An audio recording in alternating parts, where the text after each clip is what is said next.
I'm Natasha, and today we have an exciting episode that will help you improve your fluency in English. Have you ever found yourself stuck while speaking, thinking too much in your native language before you speak in English?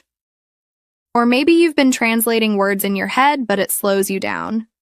Today we're going to work on something that can truly change the way you speak English. Stop translating and start speaking. This episode is perfect for anyone who wants to become more fluent by thinking directly in English.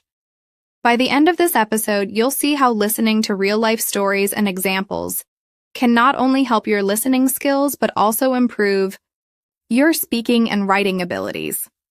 So, if you're new here, don't forget to hit the like button and subscribe, as we upload new videos regularly to help you improve your English every day. Let me start with a quick question for you. Do you feel like you're translating everything when you speak English? I know a lot of learners face this issue.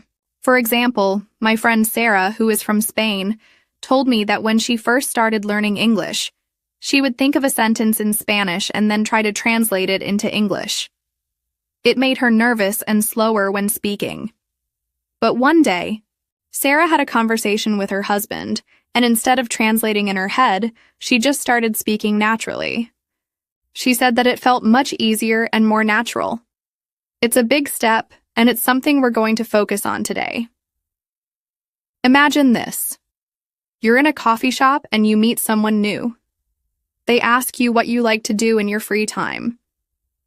If you were to translate everything in your head, you'd probably end up hesitating and feeling unsure. But if you start thinking in English, you'll be able to answer confidently without stopping to translate. You might say, "I love hiking, especially in the mountains. I enjoy being surrounded by nature." It's simple, right? That's the magic of thinking directly in English. I remember when I was learning Spanish, I used to translate in my head all the time. It felt like I was holding myself back, but then I decided to stop and just speak. For example, when I had to describe what I did last weekend to a Spanish-speaking friend, I said, "El sábado fui al parque y caminé con mis amigos," instead of thinking, "On Saturday, I went to the park and I walked with my friends." It was hard at first, but the more I practiced, the easier it got. The same applies to learning English.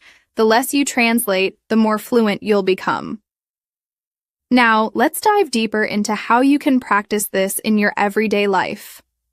Imagine you're telling your husband about your day. Instead of thinking in your native language, just talk to him in English. For instance, you might say, "I went to the grocery store today, and I found some fresh strawberries. I decided to make a smoothie later," without translating anything from your native language. It doesn't need to be perfect, but the more you do it, the better you'll become at thinking in English. Another great way to practice is by narrating your day in English. Every time you do something like making breakfast or going for a walk, try to describe it in English. For example, "I just made my morning coffee and it smells great. I'm getting ready to go for a run." The more you speak in English like this, the less you'll need to translate. Sometimes when you start thinking in English, you'll realize that you don't need to use complex sentences. It's okay to speak simply. Just like my friend James, who recently moved to the United States, he started telling his wife about his day in simple sentences. "I went to work, I met new people, we had lunch together." This simple practice helped him feel more comfortable speaking without overthinking. Here's a tip. If you're still struggling, try to learn phrases, not just individual words.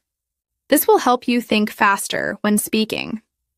For example, instead of thinking, "How are you today?" try to remember the whole phrase, "How are you today?" as one piece. This way, you'll sound more natural and confident when speaking. Let me share another story. A few months ago, I had a conversation with my friend Rachel, who is learning English. She used to struggle a lot with speaking because she was constantly translating everything. But after practicing with simple sentences, She became more confident. One day she said, "I met some new colleagues today, and we went out for lunch. I felt so comfortable speaking in English, and it felt great." The key here was that she stopped translating in her head and started thinking directly in English. So, in this episode, we've talked about the importance of thinking in English and not translating in your head. It may be difficult at first, but trust me, with regular practice, you'll start speaking more fluently. The more you speak naturally, the less you'll feel like you're translating, and the more confident you'll become. Let's continue. Now, that we've talked about how to stop translating and start speaking in English, let's dive into some ways you can practice this in real-life situations. Have you ever been in a situation where you're talking to someone in English, and you suddenly freeze because you can't remember the right word? This happens to a lot of learners, and it's usually because you're trying to translate in your head. My friend Emma faced this exact problem when she first moved to the UK.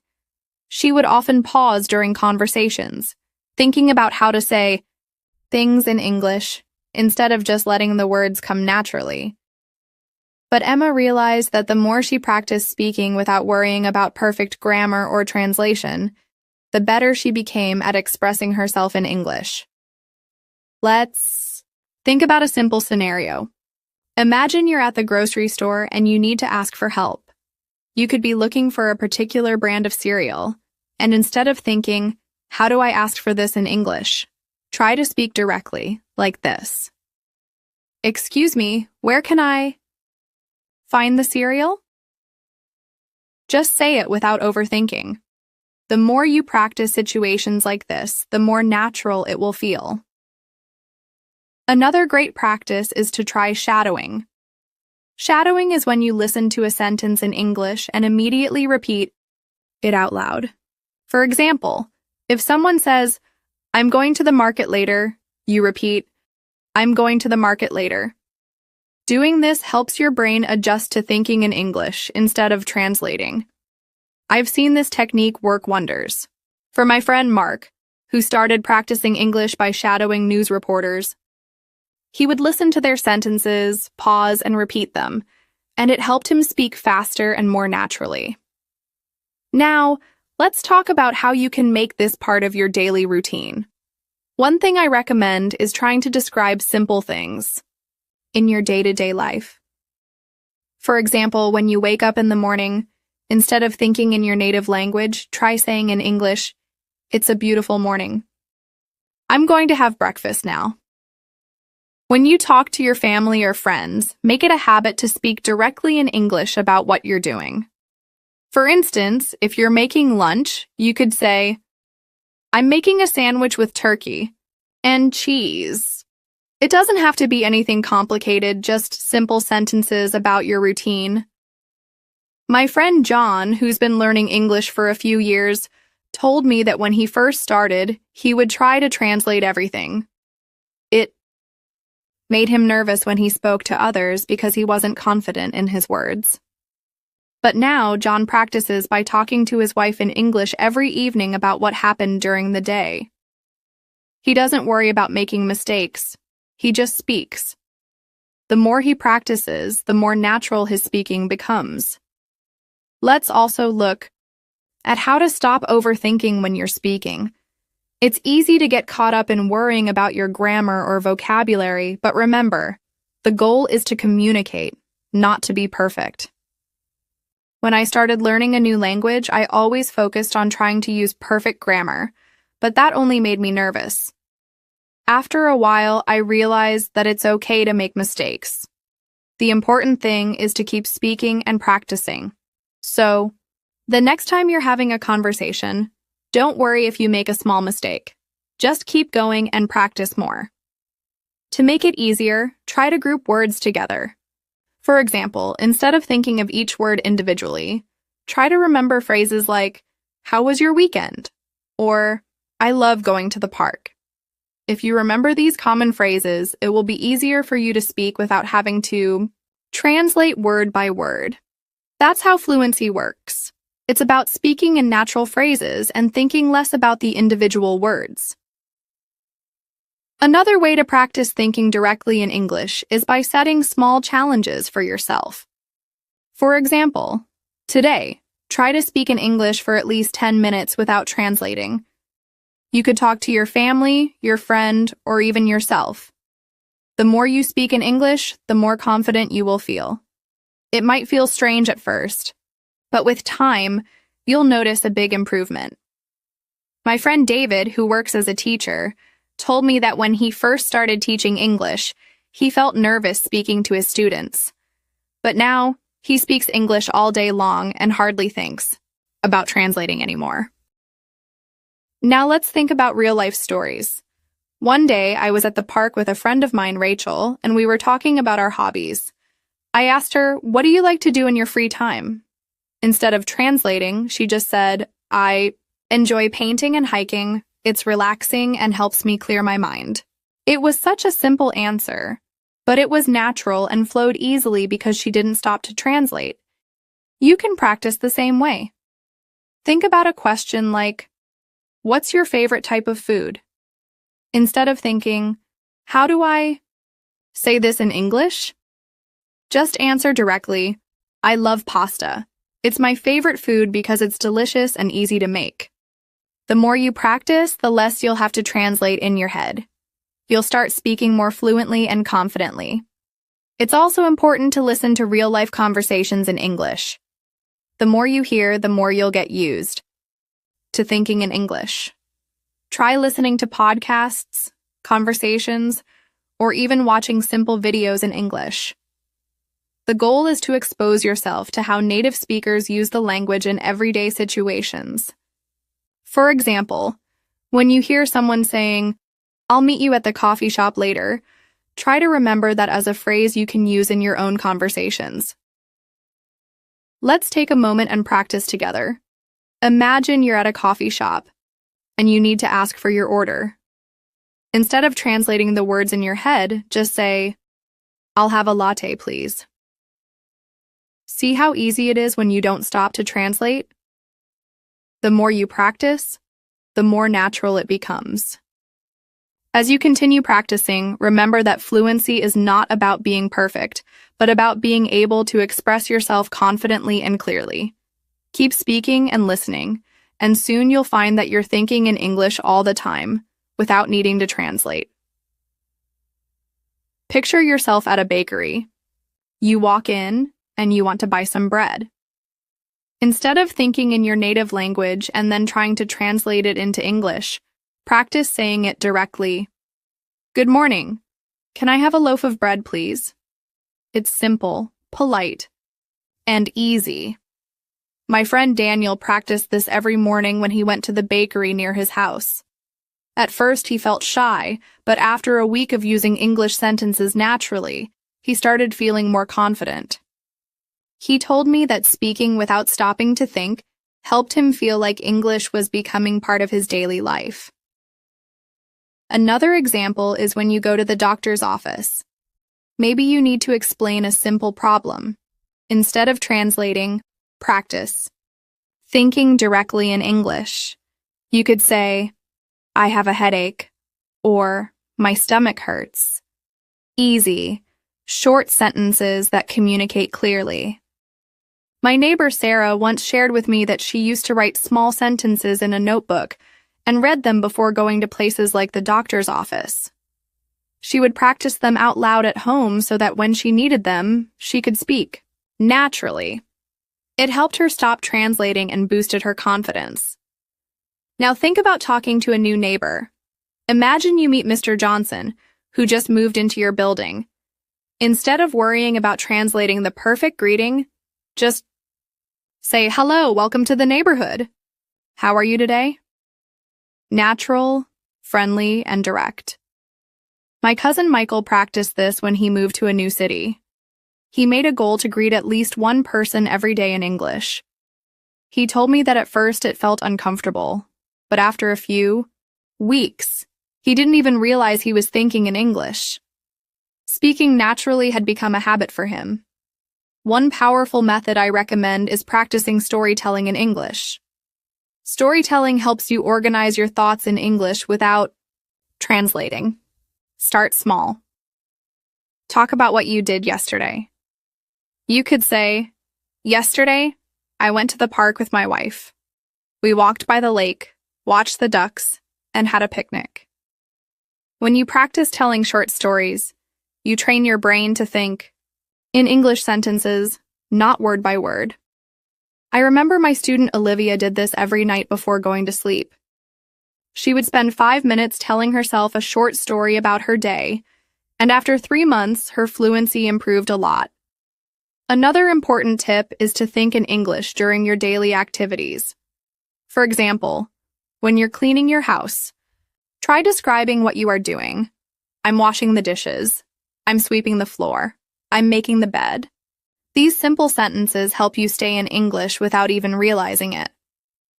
My friend Andrew, who works as an engineer, started doing this when he was learning English. While driving to work, he would describe everything he saw. I see a red car. The traffic light is green. It's raining today. This small daily habit made a big difference in his speaking skills. Let's do a practice together. Imagine you are at the post office and you need to send a package to your brother. You walk up to the counter and say, "Good afternoon. I would like to send this package to New York, please." The worker might ask you some simple questions like, "Do you want express delivery?" or "Do you need insurance?" Instead of worrying, just practice answering naturally. "Yes, please, express delivery." Or, "No, just regular delivery is fine." Practicing common situations like this will make you feel ready when they happen in real life. Now, another key point to remember is that it's okay if your English is not perfect. Native speakers are not expecting you to speak perfectly. They care more about understanding you and having a real conversation. When my friend Thomas visited Canada, he made a lot of small mistakes in English, but people still understood him and appreciated that he was trying. Every time he spoke, he became a little more confident. Today, Thomas can have full conversations in English without translating at all. One useful technique is to create daily English challenges for yourself. For example, today's challenge could be to order food in English without translating. Tomorrow's challenge could be to describe your morning routine in English. Little by little, these challenges will push you to think and speak in English directly. My cousin Emma used this method when she was preparing for her job interview. Each day, she gave herself a new speaking challenge. After 1 month, she felt ready to answer interview questions without pausing to translate. Now let's also talk about how to deal with new words you don't know. Sometimes you might want to say something, but you don't know the exact English word. Instead of stopping the conversation, try to explain the word using simple English. For example, if you want to say thermometer but forget the word, you could say, "the thing that measures temperature." This keeps the conversation going and helps you stay in English. My student Ben used this trick many times. He once told me he couldn't remember the word for ladder during a conversation. So he said, "the thing you use to climb to reach something high." His friends understood immediately. It's also very helpful to think about conversations in advance. If you know you are going to meet someone or go to a place where you need English, practice some sentences beforehand. If you're going to the library, you might practice saying, "I'm looking for a book about history." If you're going to a restaurant, you might practice, "Can I see the menu, please?" My friend Anna always prepares 2 or 3 sentences in her mind before she goes out. It gives her confidence and helps her speak smoothly. Let's practice again. Imagine you're at a bookstore. You want to find a book for your son. You could walk up to the clerk and say, "Good morning. I'm looking for a book for my son. He likes adventure stories." The clerk might ask, "How old is your son?" And you can reply, "He is 10 years old." Simple, natural conversation without stopping to translate. Another very good practice is role-playing with yourself or with a friend. Choose a situation, like shopping for clothes, visiting a doctor, or meeting a neighbor. Act out the conversation as if it were real. For example, if you're shopping, you might say, "Excuse me, do you have this shirt in a larger size?" Or, "Can I try this on, please?" My brother Peter used this technique when he was learning Spanish, and now he speaks very fluently. Role-playing gives you real practice without any pressure. I also want to remind you that your thinking speed will improve over time. In the beginning, you might feel slow because your brain is adjusting to thinking in English. That's normal. Don't give up. Every small effort you make is helping you build a strong English brain. Just like when a baby learns to speak, it starts slowly, but little by little, it becomes faster and more natural. And remember, it's important to speak English out loud. Reading silently is good, but speaking out loud trains your mouth and brain together. If you practice speaking every day, even if you are alone, you will see fast improvement. My friend James used to read short stories out loud for 15 minutes every morning. It helped him with pronunciation, confidence, and thinking in English. Finally, trust yourself. You have the ability to speak English fluently. Every time you practice, you are getting closer to your goal. Now, let's go even deeper into how you can stop translating and start speaking English naturally, just like a native speaker. I want you to relax and imagine yourself living your everyday life in English. You do not need to be perfect. You just need to keep moving forward, one small step at a time. Let's start with a very normal situation. You are at a coffee shop. You walk in and smell the fresh coffee. You want to order a drink. Instead of thinking in your own language first, you speak directly in English. You smile at the worker and say, "Good morning. I would like a cup of coffee, please. Medium size. No sugar." Then maybe the worker asks, "Would you like anything to eat?" And you can answer, "No, thank you." Simple, natural, and clear. I remember my student David. When he first moved to London, he was nervous about ordering food. He would think for a long time, trying to translate in his mind. Then he decided to practice simple sentences every day. He wrote down sentences like, "I would like a coffee," and "Can I have a sandwich, please?" After a few weeks of practice, David could order his coffee without any fear. He told me it felt amazing when he finally ordered naturally without thinking about translation. Another everyday situation is meeting new people at work. Let's say you start a new job and meet your coworker, Mr. Carter. Instead of preparing a big, complicated introduction in your own language, you simply say, "Hi, I'm Alex. Nice to meet you. I'm excited to work with you." And if Mr. Carter says, "Where are you from?" you answer directly, "I'm from Texas," or "I'm from Manchester." Keeping it short and clear is the best way to think directly in English. My friend Sophia had the same experience when she moved to Australia. At first, she was very shy to talk to her coworkers. She told me that she used to write small conversation starters on sticky notes and carry them in her pocket. Every time she had a break, she would pull out a note and practice saying it out loud. Phrases like, "How was your weekend?" or "Did you have a busy day?" These simple questions helped her start conversations naturally without translating. Now, let's imagine you are going to a shop to buy some clothes. You find a nice jacket, but you are not sure about the size. Instead of translating a long sentence in your mind, you just ask, "Excuse me, do you have this jacket in a larger size?" Or if you want a different color, you can say, "Do you have this in blue?" My cousin William practiced this when he was living in New York. He made a rule for himself. Whenever he went shopping, he had to ask at least one question in English. After 1 month, he felt very comfortable talking to store workers. It's also important to practice simple sentences. At home, let's say you are cooking dinner.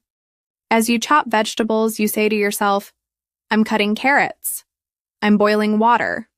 I'm frying chicken." Speaking these small sentences out loud helps you build natural English thinking. My Aunt Lisa, who learned English later in life, used this method every day. She said it felt strange at first, but after some weeks, she realized that her brain was starting to think in English without any extra effort. Another powerful method is practicing short conversations in your mind. For example, imagine you are going to visit your friend, Mrs. Parker. In your mind, you can practice, "Hi, Mrs. Parker. Thank you for inviting me. Your house is beautiful." Or if she offers you tea, you can say, "Yes, please, I would love some tea." By practicing these short conversations every day, you are preparing yourself for real-life situations. I also recommend listening carefully to real-life English stories, just like the ones I share with you here. When you listen, don't try to translate every word. Focus on understanding the meaning. Then, try to retell the story in your own simple English. Even if you forget some parts, that's okay. The goal is to practice speaking and thinking naturally. Here's a little story for you to practice. Imagine my friend Matthew. He is a young father.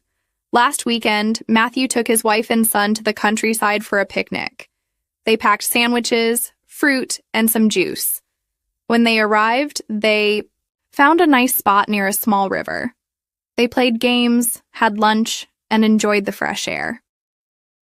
At the end of the day, they felt very happy and relaxed. Now, can you try to tell this story back in your own words? Even a few simple sentences would be great practice. Now let's talk about shopping at the market. Imagine you are buying fruits and vegetables. You pick up some apples, and you want to know the price. Instead of translating, just say, "How much are these apples?" If you want to buy more, you can say, "Can I have 5 apples, please?" If you change your mind, you can say, "Actually, can I have 6 apples?" These little phrases help you stay in English naturally. My neighbor Henry, who speaks 5 languages, told me that he always practices market conversations first because they are simple and real. Another great practice idea is pretending you are giving simple instructions. Imagine you are helping a friend find your house. You can practice saying, "Turn left at the supermarket, go straight for 2 blocks. My house is next to the bakery." When my student Grace was preparing to host a guest from abroad, she practiced giving directions every night before bed. By the time her guest arrived, she could explain everything clearly and easily without stopping to think. Also, when you are with your family, you can practice English together. Maybe you can describe what you are doing. For example, "I'm setting the table," "I'm cleaning the windows," or "I'm helping my son with his homework." Even if your family members are not learning English, speaking these small sentences out loud will help your brain get used to English naturally. My Uncle Robert did this with his children, and they all became very good at English without even thinking about it. One more important situation is asking for help. Imagine you are lost in a new city. You see a police officer and need to ask for directions. You can practice saying, "Excuse me, can you help me find the train station?" Or, "Which way is the library?" My friend Abigail practiced this when she moved to Canada.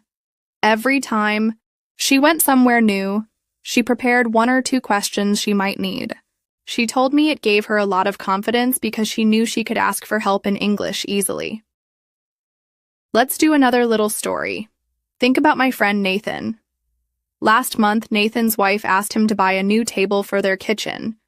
Nathan went to a furniture shop. He found a nice wooden table. He spoke to the shop assistant and said, "I'm looking for a strong kitchen table." The assistant showed him a few options, and Nathan chose the one he liked best. He paid for it, and they delivered it to his house 2 days later. Nathan and his wife were very happy with their new table. Again, can you try telling this story back in your own words?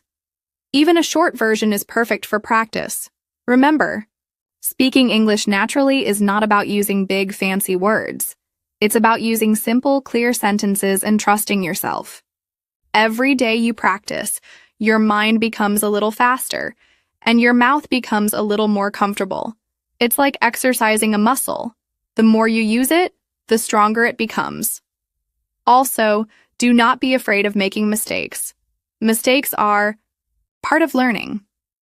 Every time you speak, even if you make mistakes, you are getting better. My student Charlotte used to say, "Every mistake I make is a small step closer to fluency." And she was right. Today, she speaks English confidently with people from all over the world. When you start thinking directly in English, you will notice that your conversations become smoother. You will spend less time searching for words. You will feel more comfortable expressing your ideas. And most importantly, you will enjoy speaking English more and more every day. Now let's talk about one more real-life situation. Imagine you are visiting a friend's house. You want to compliment their home. You could say, "Your house is beautiful." "I love your garden." Or, "Thank you for having me." Simple, kind sentences make conversations warm and natural. My friend Ethan told me that learning how to give compliments helped him a lot when he was making new friends in a new country. It made people feel happy and made conversations easier. Also, practice talking about your family. It's a very natural and easy topic. You can say, "I have 2 brothers and 1 sister. My parents live in Chicago." Or, "My wife is a teacher." Talking about family is common in everyday conversations. It gives you a chance to speak naturally and share about yourself. And do not forget, practice, practice, practice. Even 5 minutes a day can make a big difference. Talk about what you see, what you do, and what you think, all in English. Little by little, you will stop translating and start living in English. Now let's go even deeper into using English naturally in real life. I want you to imagine that you are waking up in the morning. The sun is shining through your window. You stretch your arms and yawn. Instead of thinking in your own language, you start your day in English. You say to yourself, "Good morning. It's a beautiful day." Then you get out of bed and say, "I am going to brush my teeth now." As you brush your teeth, you think, "I am brushing my teeth." You continue your morning like this, thinking and speaking to yourself in simple English sentences. My friend Emily did this when she moved to England. At first, it felt a little strange to talk to herself in English, but she kept doing it every day.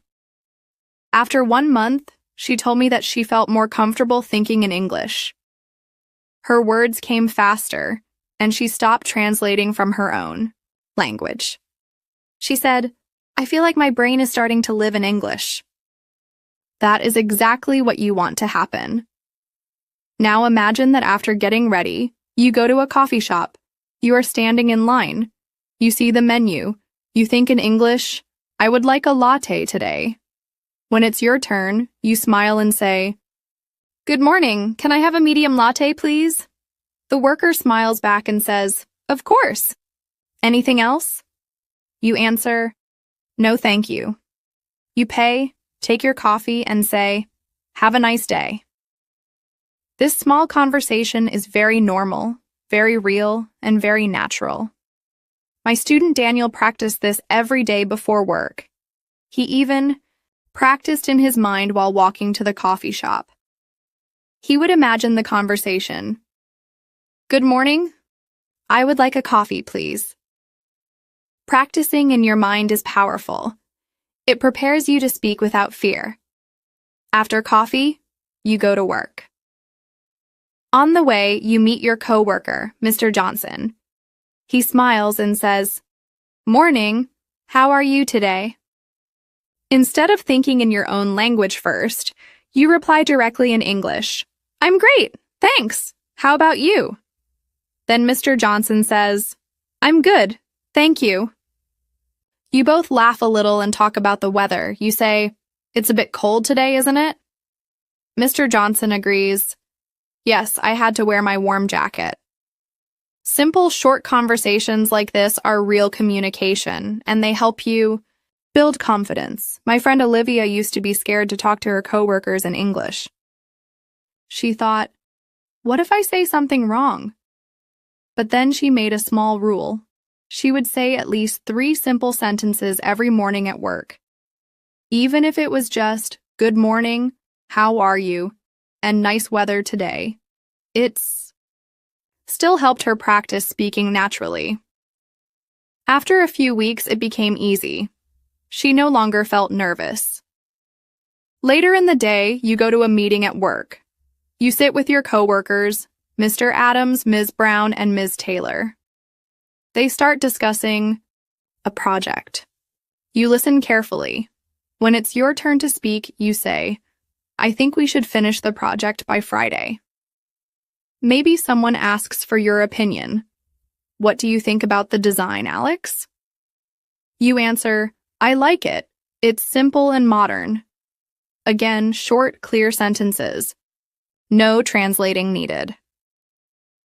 When my student Thomas first started working at an English-speaking company, he found meetings very difficult. He understood what people were saying, but he was slow to answer because he was translating in his head. I gave him some advice. Prepare simple sentences before meetings.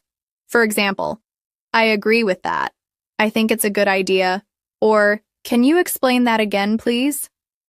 After 2 months of practicing these short sentences, Thomas could join meetings naturally without feeling lost. Now imagine it's lunchtime. You and your friends, Emma and James, decide to go to a restaurant. You sit down, look at the menu, and think in English. I want to eat a chicken sandwich today.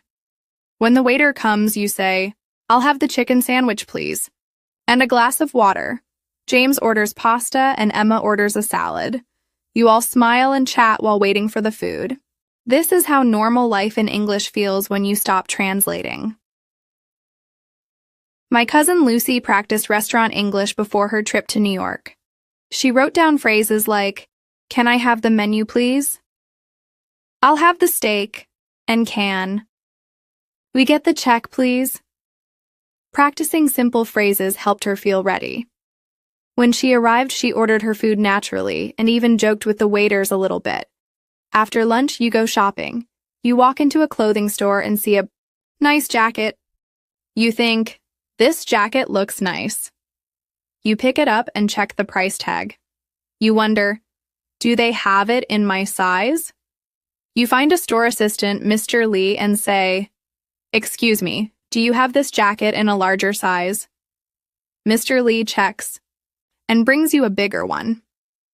You try it on and say, It fits perfectly, I'll take it. You go to the cashier, pay, and say, Thank you. Have a good day.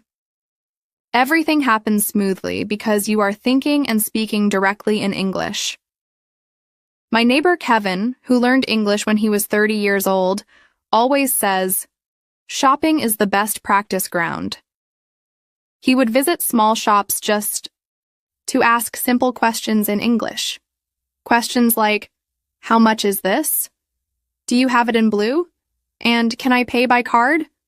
Talking to shop workers helped him become confident very quickly. In the afternoon, you go to the park with your friend Sarah. You walk around, enjoy the flowers, and talk about your plans for the weekend. Sarah asks, What are you doing this weekend? And you reply, I'm visiting my parents. You ask her, How about you? She says, I'm going hiking with my brother. Again, the conversation is easy and natural. No translating, just simple English thinking and speaking. My student Benjamin loved practicing English by spending time with his friends at the park. He would think about small topics before meeting them, like what I did yesterday or my favorite movies. Then during the conversation, he would try to use those ideas naturally. It helped him stay in English without feeling stressed. Later that day, you stop by the supermarket to buy some food. You pick up some bananas, bread, and milk. At the checkout, the cashier, Ms. Green, says, Did you find everything okay? And you answer, Yes, thank you. She says, That will be $12, please. You give her your money, take your bag, and say, Thanks. Have a good evening. Again, these small daily interactions are perfect for building natural English. My friend Abigail used to be afraid of speaking English at supermarkets. She worried about saying something wrong, so she practiced simple sentences like, "Where is the bread? Can I have a bag, please? And do you take credit cards?" After a few weeks, she felt brave enough to ask questions and chat a little at the store. Now she shops without any fear. At home in the evening, you relax. You cook dinner and describe what you are doing in English. "I'm cutting vegetables. I'm boiling pasta. I'm setting the table." You talk to yourself as you work. You think about your day in English. "Today was a good day. I spoke English naturally. I am improving every day." This kind of positive thinking is very powerful. My Aunt Rachel learned English by doing exactly this. Every night, she would describe her actions out loud in English while cooking, cleaning, or getting ready for bed. She told me it helped her brain stay active in English even when she was tired. After 6 months, she spoke English almost without thinking. Later, you sit down and watch a simple English TV show. Maybe a family show like Friends or a cooking show like MasterChef. As you watch, you do not try to understand every word. You listen for the main idea. You enjoy the jokes, the conversations, the little stories. If you hear a new phrase, you repeat it quietly to yourself. "That's interesting." "I can't believe it." Or, "Let's get started." Watching real English shows helps you think and feel in English naturally. My student Oliver used to watch Friends with English subtitles. He said at first he had to pause a lot and check words, but after a few weeks, he could understand most conversations without pausing. He even started using some funny expressions from the show in real life. Before going to bed, you can practice a small speaking exercise. You can talk about your day in English. For example, you can say, "Today, I woke up at 7. I went to the coffee shop. I ordered a latte. I talked to Mr. Johnson at work. I had lunch with Emma and James. I bought a new jacket. I went to the park with Sarah. I shopped at the supermarket. I watched TV. Now I'm going to sleep." Talking about your day in English helps your brain review and remember new words and phrases. My student Charlotte made this a habit every night. She called it her English bedtime story. She said that it helped her feel proud of her progress and that it made English feel like a normal part of her life. Little by little, speaking English became as natural for her as speaking her. Let's move forward with another important part of using English naturally: thinking in English when you are doing daily activities outside your home. Imagine you have a free Saturday morning. You decide to visit the library. On the way there, you walk past small shops, parks, and people walking their dogs. As you walk, you think in English. You look around and say to yourself, "There is a bakery. It smells so good." You pass by a man jogging and think, "He is running very fast." You see 2 little children playing with a ball and think, "They are having fun." Even if you are alone, you are describing everything in simple English sentences. My student Henry told me that this simple activity made a big difference for him. When he first started, it was hard to find the right words quickly. But after a few weeks, his brain became faster. Now, wherever he goes, he automatically describes things in English without any stress. When you arrive at the library, you walk through the big glass doors and go to the information desk. You see a lady sitting there smiling. Her name tag says Ms. Parker. You say, "Good morning. Where can I find books about history?" Ms. Parker says, "They are on the 2nd floor, next to the science section." You say, "Thank you very much." She smiles and says, "You're welcome. Enjoy your reading." This short conversation, even though it is very simple, is real English practice. It builds your confidence step by step. One of my students, George, used to visit the library once a week just to practice asking questions. He would prepare 3 or 4 questions before going. For example, "Where is the new book section?" Can I borrow this book? How long can I keep it? By doing this, George practiced polite English and also became familiar with everyday phrases that people use in real life. After asking at the desk, you go up to the second floor. You walk through the shelves looking at different books. You think in English. This book looks interesting. This book is too difficult for me right now. I want to read something easy today. You pick a book about famous cities around the world. You sit in a quiet corner, open the book, and start reading. As you read, you don't stop to translate every word. Instead, you focus on understanding the main ideas. You see a picture of London and read, London is famous for its history, museums, and beautiful parks. You nod your head and think, yes, I would love to visit London one day. My friend Anna, who learned English as an adult, always said that reading simple English books helped her a lot. She didn't understand every single word, but she understood enough to enjoy the story. Over time, her vocabulary grew naturally. She told me, the important thing is to enjoy reading, not to worry about being perfect. After reading for a while, you feel a little hungry. You decide to go to a small cafe inside the library. You walk up to the counter where a young man named Jake is working. You smile and say, "Hi, can I get a sandwich and a cup of tea, please?" Jake smiles back and says, "Sure. What kind of sandwich would you like?" You reply, "Chicken, please." He says, "Coming right up." You sit at a small table by the window, enjoying your food and your tea. You listen to the soft conversations around you. People studying, friends chatting, librarians giving directions. You listen not for every word, but for the feeling and the flow of English. My student Sophia loved doing this. She would sit in cafes with her tea and just listen to English around her. At first, she only understood little pieces. "Could you pass me that book?" Or, "I'll have a coffee, please." But after a few months, she could understand full conversations without needing to think so much. She called this her silent practice. After finishing your tea, you decide to check out a book. You go to the checkout counter. Ms. Parker is there again. She asks, "Would you like to borrow this book today?" You say, "Yes, please."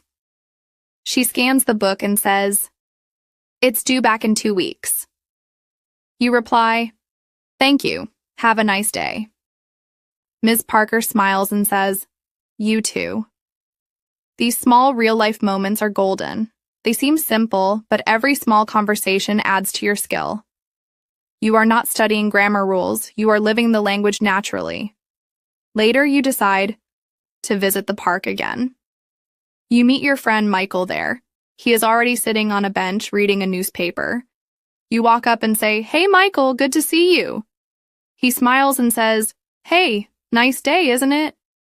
You both sit and talk about simple things. He asks, "What did you do this morning?" You reply, "I went to the library. I borrowed a book about famous cities." He says, "That sounds interesting. Which city would you like to visit most?" You say, "London. I would love to see Big Ben and Hyde Park." My student Ella used to worry about conversations like this. She thought she needed perfect grammar to talk about her day. I told her, just keep it simple. Speak like you are telling a friend, not giving a speech. Once she relaxed, her conversations became smoother and more natural. After chatting for a while, you and Michael decide to walk around the park. You see many things to describe in English. The flowers are blooming. The ducks are swimming. That boy is flying a kite. You point and talk about what you see. Michael asks, "Do you want to get some ice cream?"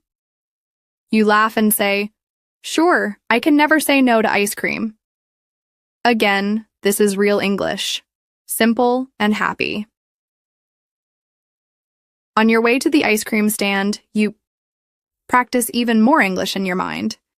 You think, "I want vanilla today." Maybe I should try chocolate. The line is a little long, but it's okay.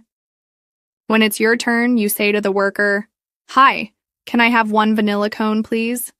The worker, whose name tag says Samantha, smiles and says, "Of course, one vanilla cone coming up." You pay, say, "Thank you," and enjoy your ice cream with Michael. Practicing English like this during fun, real-life activities makes it feel like a natural part of your day, not like hard schoolwork.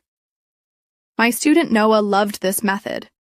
He said that using English during relaxed moments, like eating ice cream or walking in the park, helped him enjoy learning. He said, "When I'm happy, English feels easy. When I'm stressed, it feels hard." So I try to use English during happy times. Later in the afternoon, you go to the grocery store with your friend Jessica. You need to buy some things for dinner. As you walk through the aisles, you speak in English with Jessica. You say, "We need carrots, onions, and potatoes." Jessica says, "Let's get some chicken too." You agree. "Good idea. I'll grab it." At the checkout, the cashier, Mr. Wilson, says, "Did you find everything you needed?" You reply, "Yes, thank you." He says, "That's $28, please." You pay, say, "Have a nice evening," and leave the store. Jessica says, "We were speaking in English the whole time." You smile and realize, yes, English is becoming a part of your real life. One of my students, William, used to make English shopping lists. Before going to the store, he would write down everything he needed in English: milk, bread, eggs, butter. Then at the store, he would read his list and think in English. It was a small practice, but it helped him think faster in daily situations. When you get home, you start cooking dinner. You talk to yourself as you cook. "I'm chopping carrots. I'm boiling water. I'm frying chicken." You imagine explaining the recipe to a friend. First, cut the vegetables, then cook the chicken. Finally, mix everything together. Speaking like this, even when alone, keeps your English active and alive. My friend Madison, who learned English after moving to Canada, always said, "Talk to yourself in English when nobody is watching. That's where the real practice happens." She would cook, clean, and even sing simple songs to herself in English. Now she speaks so smoothly that people often think she grew up speaking English. After dinner, you sit down with your notebook. You write a few simple sentences about your day. "Today I went to the library. I borrowed a book. I met Michael at the park. We ate ice cream. I cooked dinner with Jessica." Writing like this helps you remember words, practice grammar, and build confidence. My student Ethan kept a daily English journal. Every night he wrote just 5 sentences about his day. He said, "Some days I wrote more, some days less, but I always wrote something." After 1 year, he could look back and see how much his English had grown. As the evening continues, you decide to meet up with your friend Oliver. He invited you over to his house for dinner. You both agreed to meet around 6 p.m. When you arrive at his apartment, you ring the doorbell. Oliver opens the door and greets you with a big smile.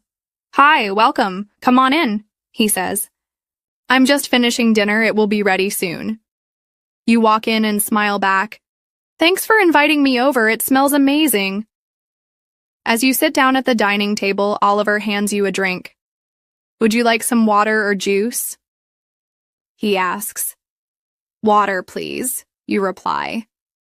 This is a simple yet essential way to practice everyday conversation. Being able to respond quickly in these situations makes you feel more confident. As you sit at the table, you start chatting with Oliver about the day. "How was your day?" you ask. "It was good. I had a busy day at work," Oliver replies. "What about you?" You smile and say, "It was good. I spent the morning at the library and then walked around the park with Michael." You both chat about your days, exchanging simple yet useful phrases. These casual conversations are full of language that is used in daily life, which is exactly what helps you get better at English. While you're talking, Oliver asks, "Do you want to help me with the salad?" You get up and start chopping some vegetables. As you chop, you say, "I'm cutting tomatoes. Now, I'm cutting cucumbers." You repeat these actions in English to practice.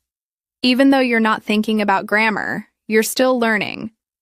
To describe what you do in simple English sentences, this is something my student Sarah did. She told me she liked to describe what she was doing around the house, like, "I'm cleaning the kitchen," "I'm folding the clothes," or "I'm feeding the dog." At first it felt a bit strange, but soon enough it became second nature to her. After finishing the salad, you both sit back down. Oliver brings out the main course, grilled chicken with vegetables. "This looks delicious," you say. "I hope you like it," Oliver replies. As you eat, you continue talking about food, cooking, and how both of you like different dishes. These kinds of conversations, where you're talking about your preferences or experiences, help you improve fluency because you're using practical vocabulary. Oliver then asks, "Do you want some dessert?" You say, "Sure. What do you have?" He replies, "I have chocolate cake and ice cream. Which one would you like?" You think for a second. "I'll have the cake, please." Again, these are simple phrases, but they're the types of sentences you'll use all the time when speaking English in real-life situations. After dinner, you and Oliver decide to watch a little TV. He asks, "Do you like watching comedies or dramas?" You reply, "I like comedies, they make me laugh." He says, "I agree, I love a good laugh after a long day." Even though watching TV may seem like a time for relaxation, you're still practicing speaking in English. In this moment, you're not only improving your fluency, but also learning how to share your opinions in a conversation. Once dinner and TV are over, Oliver suggests you go for a walk. "The weather is nice outside," he says. You both leave the apartment and walk down the street. As you walk, you notice how pleasant the night air feels. You say, "It's so nice and cool tonight." Oliver agrees, "Yes, perfect for a walk." This kind of natural conversation, talking about the weather, is one of the most common ways to start a conversation in English. My student Daniel loved talking about the weather because it's an easy way to practice, and it helps you sound more natural when speaking. As you walk, you both see a park nearby, and you decide to sit on a bench. There are families around, children playing, and people walking their dogs. You talk about what you see. "Look, those children are playing with a ball. Those people are jogging. That dog is running so fast." You're describing the world around you, which is a great way to keep practicing English and make it a natural part of your life. Every time you describe something, you are strengthening your ability to think in English. Oliver then tells you about his weekend plans. "I'm thinking of going to the beach this Saturday. Would you like to come?" You answer, "That sounds great. I'd love to join." You're practicing how to accept invitations, which is another useful skill in everyday English. The next morning, you wake up feeling refreshed after your evening out. You check your phone and see a message from Oliver asking if you're still coming to the beach. You reply, "Yes, I'm excited. What time should we meet?" Oliver texts back, "Let's meet at 10 a.m. at the train station." You write, "Perfect, see you then." You've now had several exchanges in English already today, and each one is helping you improve your fluency.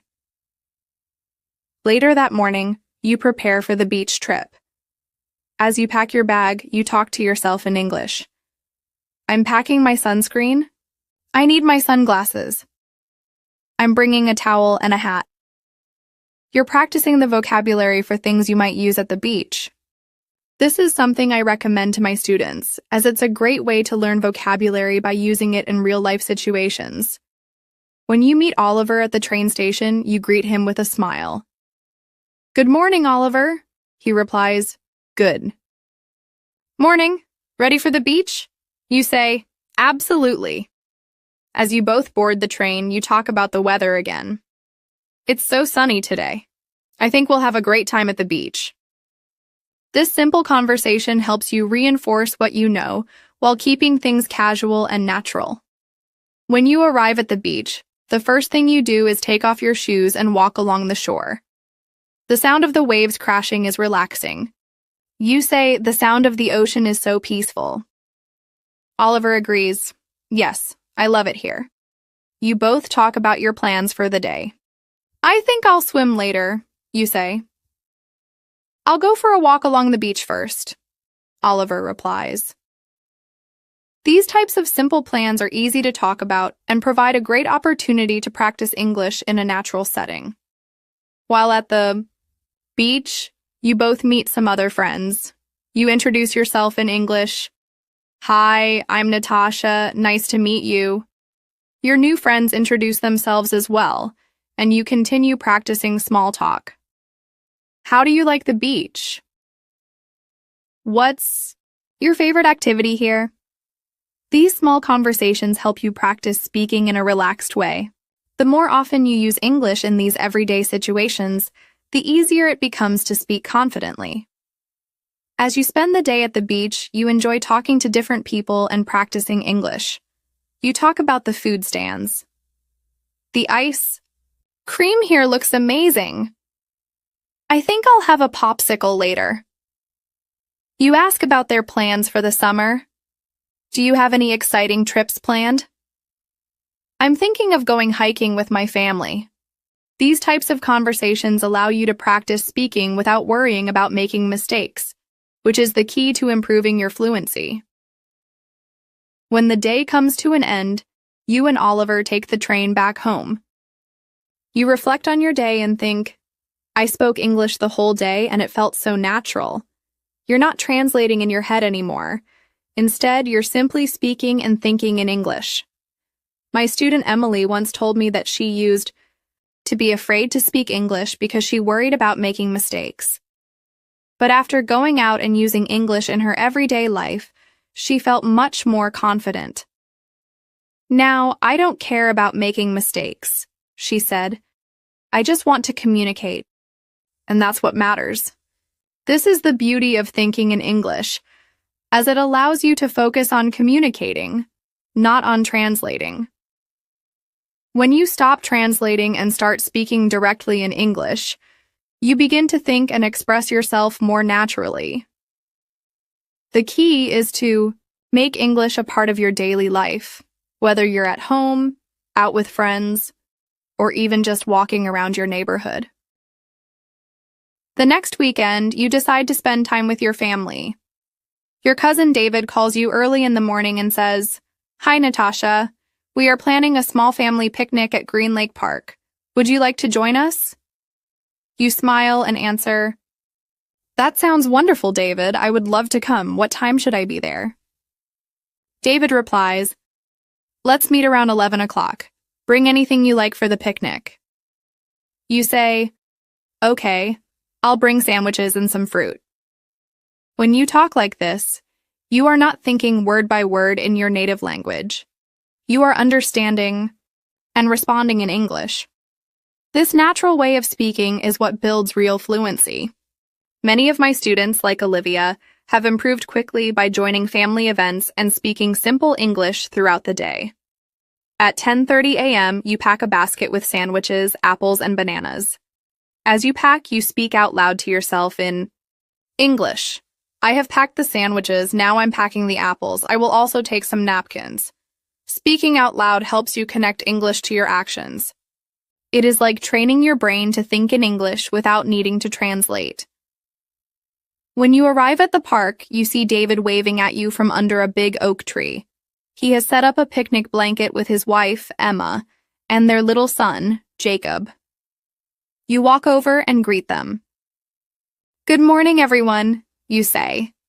Emma smiles and says, "Good morning, Natasha. I'm so happy you're here." You sit down and start chatting about the sunny weather.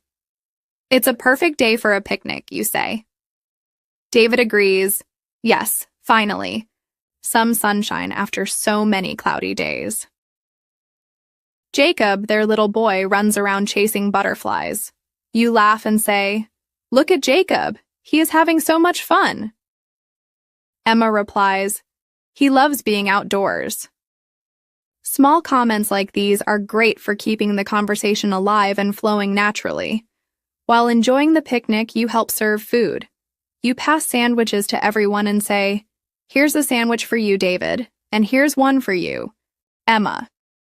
These small actions, when combined with English sentences, help you practice polite and natural speech without even thinking about grammar. After eating, you and your family decide to play a simple game, tossing a ball back and forth. David throws the ball and says, "Catch, Natasha."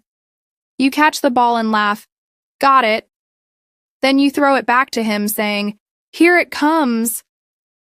Even during games, you can practice simple phrases and make your English faster and more natural. Later, in the afternoon, Emma suggests taking a walk around the lake. You all get up, stretch a little, and start walking slowly along the water. As you walk, you describe what you see. The water looks so calm today. Look at those ducks swimming. The trees are full of green leaves.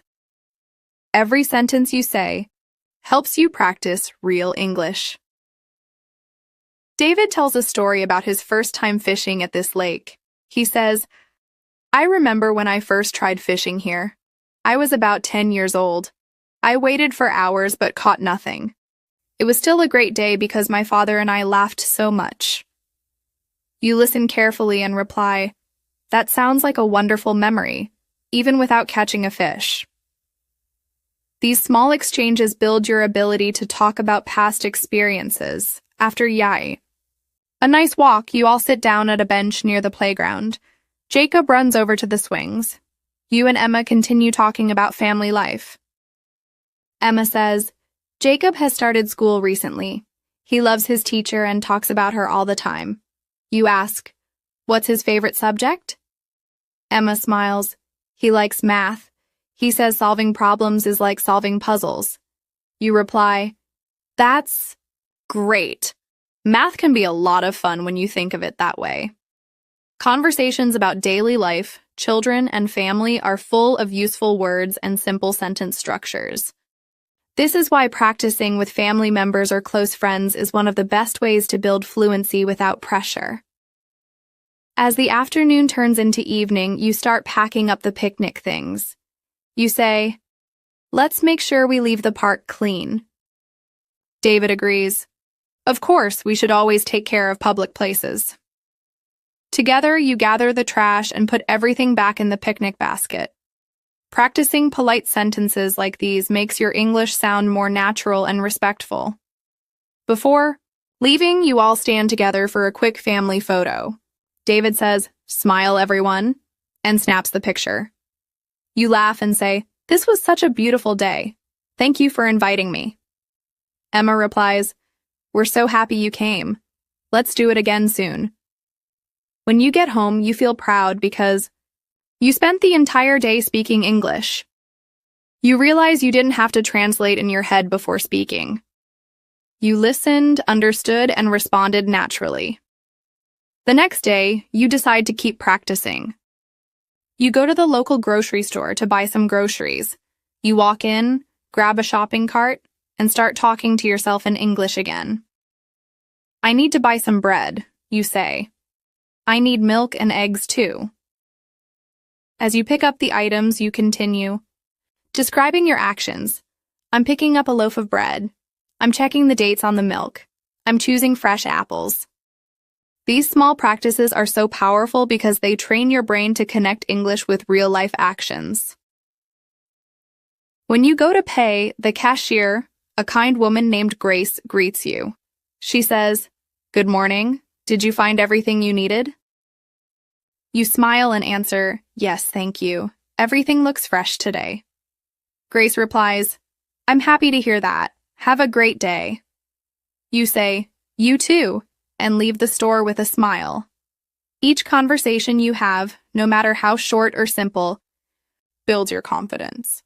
You are no longer stopping to think in your native language. You are living in English. Later that afternoon, your neighbor John knocks on your door. Hi, Natasha, he says. Do you have a moment? I need some help moving a small table. You reply, Of course, John. I'd be happy to help. As you help him carry the table, you chat naturally. This table is heavier than it looks, you say, laughing. John laughs too. Yes, I wasn't expecting that either. Even small talks like this help you stay comfortable with speaking English all the time. After helping John, you sit down in your living room and think about your progress. A few months ago, you might have been afraid to answer the door or speak quickly. Now, you are using English easily in your everyday life. You remind yourself that practice does not have to be hard. It just has to be consistent. Talking about your actions, having small conversations, describing what you see, and responding naturally, these are the steps that bring real fluency. Another good idea is writing down short sentences about your day in English. For example, you could write, Today I helped my neighbor move a table. I went to the grocery store and bought fresh bread and apples. I had a lovely picnic with my family. This simple writing practice connects listening, thinking, speaking, and writing together, making your English even stronger. The most important thing is to use English every day, even in small ways. As my student James once said, it's like watering a plant. If you give it a little water every day, it grows strong. Your English will grow too if you speak, think, and live with it daily. The next morning, you decide to keep practicing English even more. You wake up early and think, Today I will speak as much English as possible. After breakfast, you look outside and see that it is a beautiful sunny day. You think, It's a perfect day to go for a walk in the neighborhood. You put on your walking shoes and head out the door. As you walk down the street, you describe everything you see in English. You say to yourself, There's a tall tree on the corner. The flowers in Mrs. Brown's garden look beautiful. I see a man walking his dog. Talking to yourself like this builds strong habits. It helps you link English directly to what you see and feel. As you continue walking, you meet your neighbor, Thomas. He waves and says, Good morning, Natasha. Beautiful day, isn't it? You smile and reply, Good morning, Thomas. Yes, it's lovely today. Perfect weather for a walk. Thomas laughs and says, Enjoy your walk. You answer, Thank you, you too. Short conversations like this make a big difference in your confidence. After your walk, you decide to visit the nearby farmer's market. At the market, you see many colorful fruits and vegetables. You think in English again. The strawberries look fresh. The carrots are bright orange. There are so many types of apples. Describing simple things around you helps your brain stay active in English. You walk up to a fruit stand where an old man named Mr. Wilson is selling apples. You smile and say, Good morning. Your apples look very fresh. How much are they? Mr. Wilson smiles back and says, Good morning. They are $2 a pound.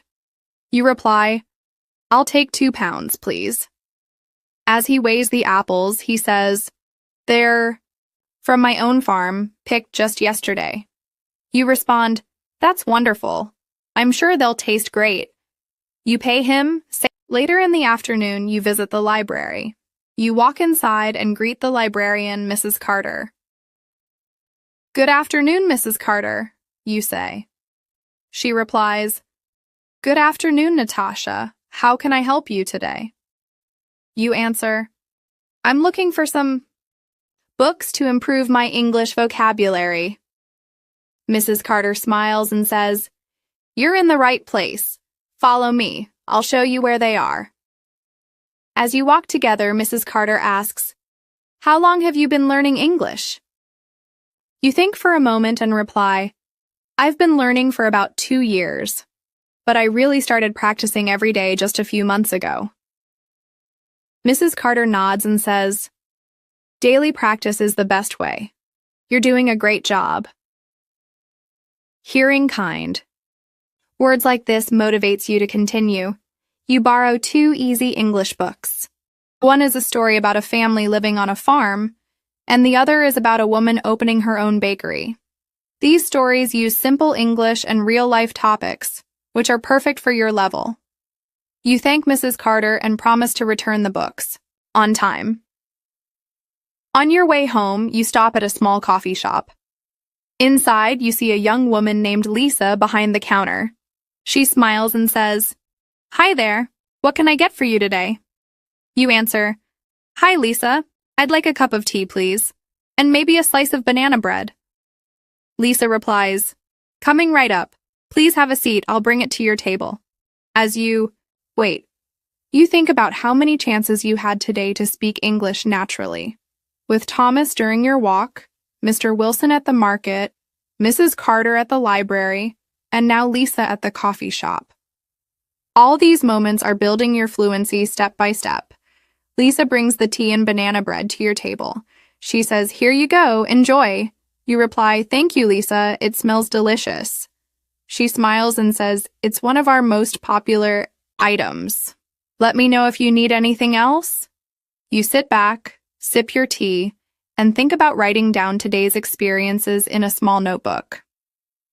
Writing about your day in English will also help your thinking and writing skills grow stronger. You write, Today I spoke English with 4 different people.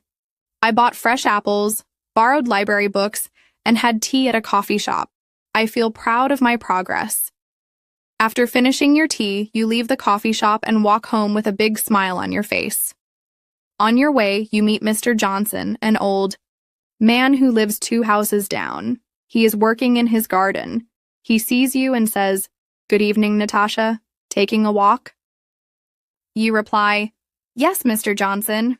It's such a beautiful evening. Your garden looks lovely. Mr. Johnson laughs and says, Thank you. It keeps me busy and happy. You smile and say, It must be great exercise too. Small talks like this may seem simple, but they are very powerful. They teach you real English. Not just words from a book, but living, breathing English that people use every day. Later that evening, you cook dinner for your family. As you cook, you talk to yourself in English. I am cutting the vegetables. I'm boiling water. Now I'm adding salt. Describing your actions aloud may feel funny at first, but it really helps. It trains your brain to stay in English even when you are busy. After dinner, you sit with your husband, Daniel. He asks, How was your day, Natasha? You smile and say, It was great. I practiced English all day. I talked to so many people, and I didn't feel nervous at all. Daniel smiles and says, I'm proud of you. You are getting better and better every day. Then Daniel shares his story from work. He says, Today I had to give a small speech in front of my team. I was very nervous at first, but once I started talking, it became easier. You reply, That's amazing, Daniel. Speaking in front of a group is not easy. I'm happy it went well.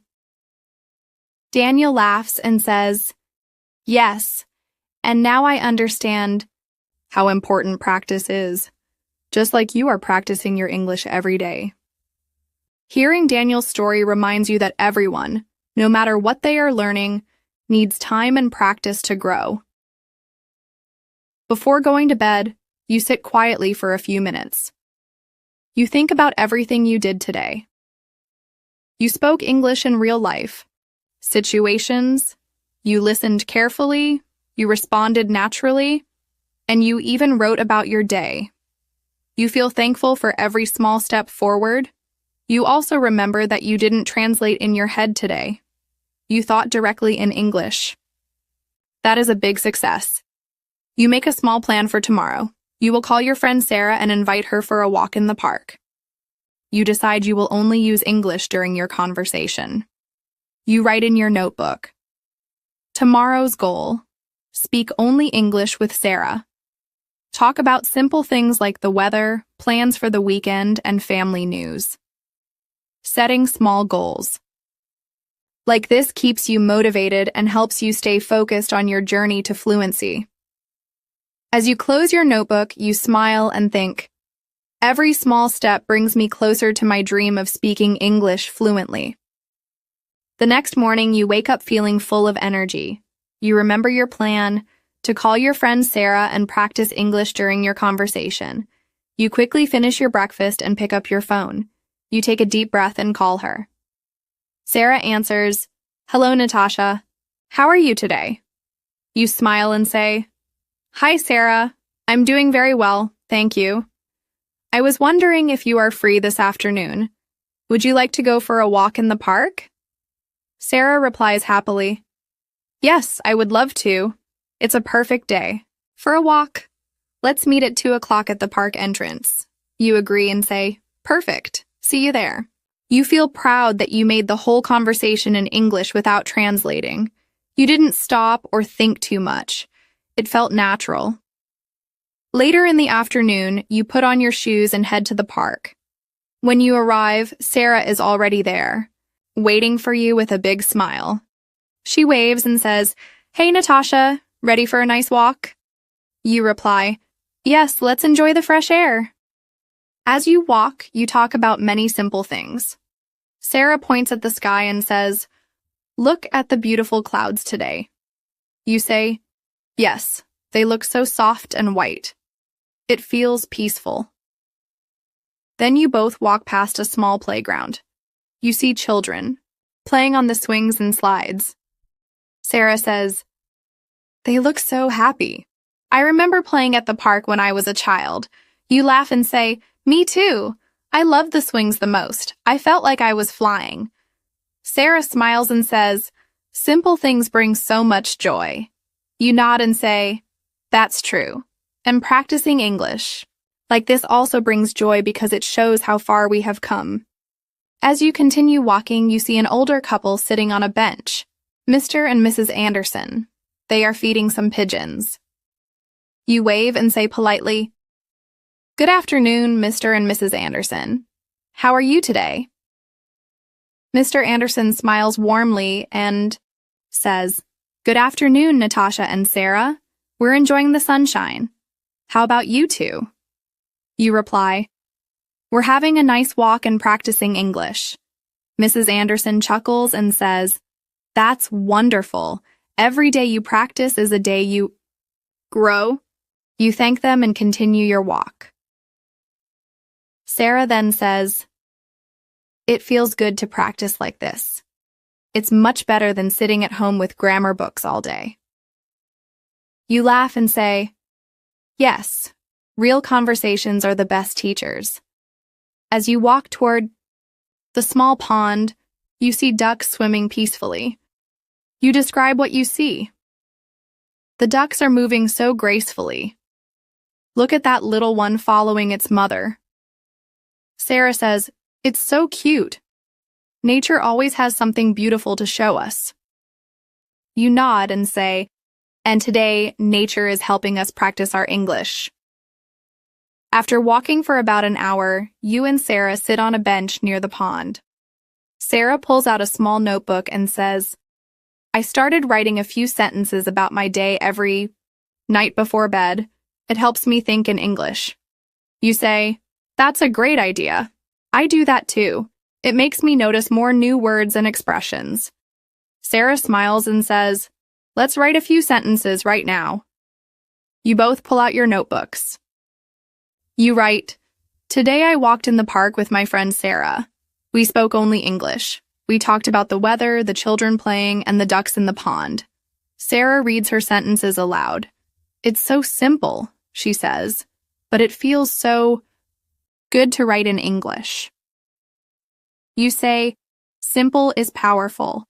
Every small step makes us stronger." After finishing your writing, you both decide to go home. You hug Sarah and say, "Thank you for a beautiful afternoon."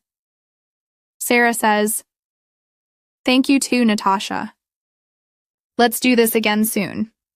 On your way home, you decide to stop by the grocery store.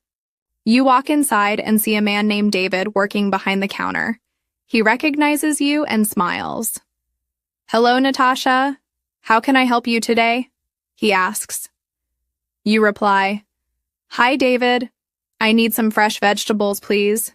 David says, You smile and say, "That's perfect. I'll take some of each." As David packs your vegetables, he asks, "Are you planning a special dinner?" You reply, "Just a healthy salad for my family. We love fresh vegetables." David says, "Sounds delicious." Enjoy your meal. You pay, thank him, and leave the store. While walking home, you realize that every small conversation you had today with Sarah, Mr. and Mrs. Anderson, and David helped you speak faster, more naturally, and with more confidence. At home, your husband Daniel is fixing a chair in the living room. He smiles and says, "Welcome home, Natasha. Did you enjoy your walk?" You laugh and say, "Yes, I spoke English the whole time. I feel so happy." Daniel says, "That's amazing. I'm proud of you." Later in the evening, after dinner, you decide to call your cousin Michael, who lives in another city. You haven't spoken to him in a few months. You dial his number. Michael answers, "Hey, Natasha, what a nice surprise." You reply, "Hi, Michael. I was thinking about you today. How are you?" Michael says, "I'm good. Busy with work, but good. And you?" You say, "I'm practicing my English every day now. I'm trying to stop translating and start thinking directly in English." Michael says, "That's a smart idea. It's the only way to become fluent." You talk for almost 20 minutes about simple things, family news, small projects around the house, and weekend plans. You notice that during the whole call, you didn't once translate from your native language to English. You just spoke naturally. After the call, you feel even more motivated. You sit down with your notebook and write about today's achievements. Practiced English with Sarah at the park. Talked with Mr. and Mrs. Anderson about enjoying the sunshine. Bought vegetables from David and had a friendly chat. Had a phone conversation with cousin Michael. All in English. You read what you wrote and smile.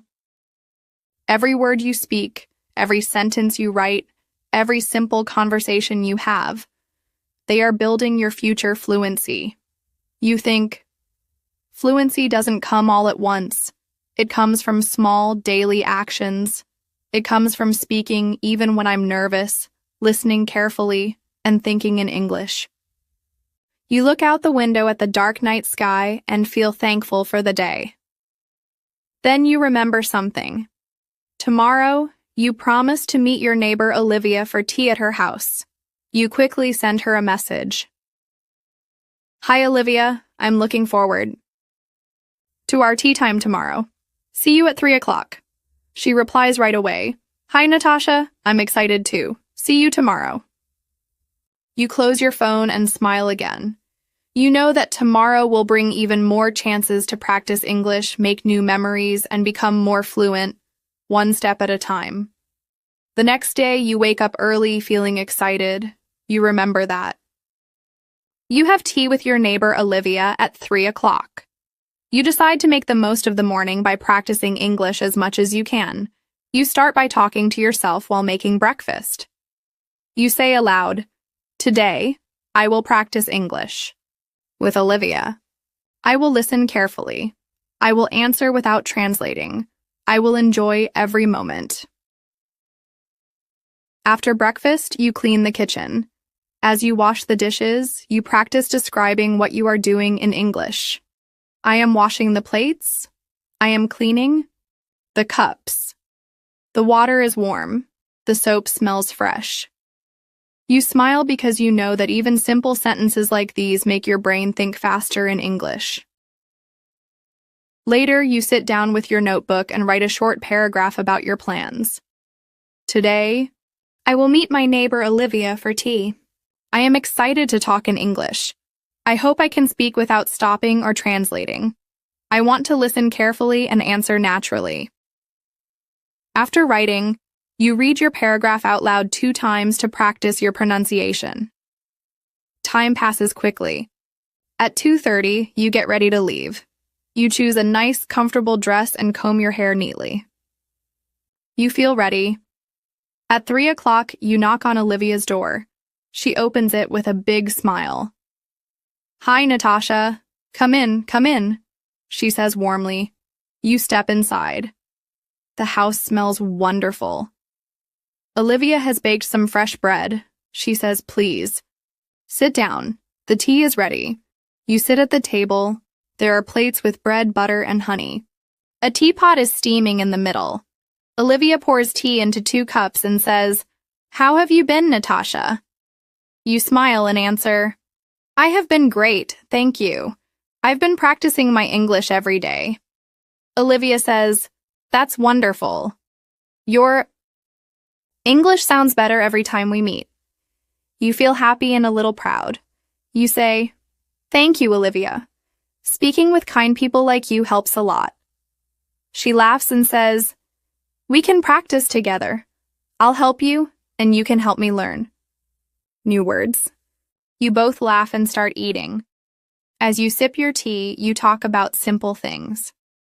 Olivia says, "My son Benjamin started a new job last week. He is working at a bakery." You ask, "Oh, that's nice. Does he like it?" Olivia nods and says, "Yes. He enjoys it very much. He loves baking bread and cakes." You say, "That's great. Fresh bread always makes people happy." Then you tell Olivia about your husband Daniel fixing the chair yesterday.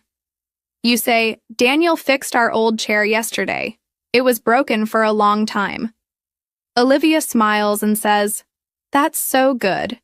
My husband Matthew also likes fixing things around the house." You both laugh again. You notice something important. During the whole conversation, you are not thinking in your native language. You are thinking and speaking directly in English. It feels natural and comfortable. After tea, Olivia shows you her garden. There are tomatoes, cucumbers, carrots, and some beautiful flowers. You say, "Your garden is beautiful, Olivia." "The vegetables look so fresh," she says proudly. "Thank you. I love spending time here. It helps me relax." You walk around the garden together, naming everything you see in English. "Tomato," you say, pointing. "Cucumber," Olivia says, laughing. "Carrot," you say. "Daisy," Olivia says, pointing at a small white flower. It feels like a fun game, and you realize that learning English this way, by speaking, seeing, touching, and smiling, is the best way. After an hour, you thank Olivia and walk back home. You feel so good inside, calm, proud, and motivated. At home, you sit down again with your notebook and write about today. "I had tea with Olivia today. We spoke English the whole time. We talked about our families, fixing things, and gardening. I felt confident and happy. I did not translate in my head. I spoke directly in English. After writing, you read your sentences aloud. Then you get an idea. Why not practice English with even more people? You decide to call your Aunt Linda, who lives a few streets away. You pick up the phone and call her. "Hello, Natasha," Aunt Linda answers cheerfully. "Hi, Aunt Linda. How are you today?" you ask. "I'm doing well, thank you." "How about you, dear?" she says. You say, "I'm great. I'm practicing English every day. I want to become fluent." Aunt Linda says, "That's wonderful, Natasha. I'm so proud of you." You ask, "Can I visit you for a little while and practice some English with you?" She says, "Of course. Come over anytime." You smile and get ready to visit her. When you arrive at Aunt Linda's house, she is watering her plants. She says, "Welcome, Natasha." Come inside. I made some cookies. You laugh and say, you always have the best cookies. Inside the house, you sit at the kitchen table and chat. Aunt Linda says, tell me about your week. You talk about your walk in the park with Sarah, buying vegetables from David, the phone call with Michael, and your tea time with Olivia. You say, every day, I am speaking more and translating less. Aunt Linda nods and says, that's the key to success. Keep going. You spend an hour talking about small things, cooking, gardening, helping neighbors, reading short stories. You describe how Daniel fixed the chair and how you plan to plant tomatoes in your backyard. Everything you say in English, and every time you speak, you feel your fluency growing. Before you leave, Aunt Linda gives you a small gift, a notebook with a colorful cover.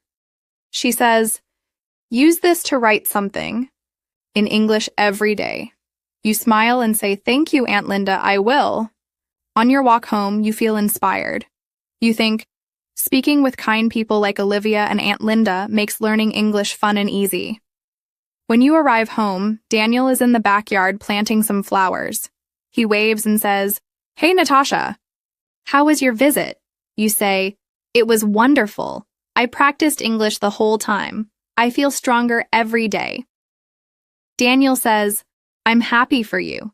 Keep practicing, and soon you'll be speaking like a native. You sit on the porch and open your new notebook.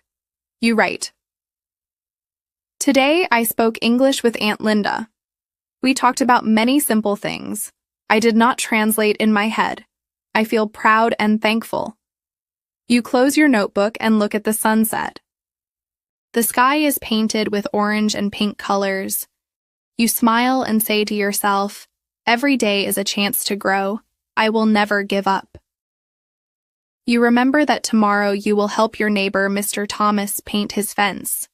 You decide that this will be another great chance to practice English in real-life situations. You pick up your phone and send a quick message to Mr. Thomas. Hi, Mr. Thomas. I'll be ready to help you tomorrow morning. He replies, thank you, Natasha. See you at 9 o'clock.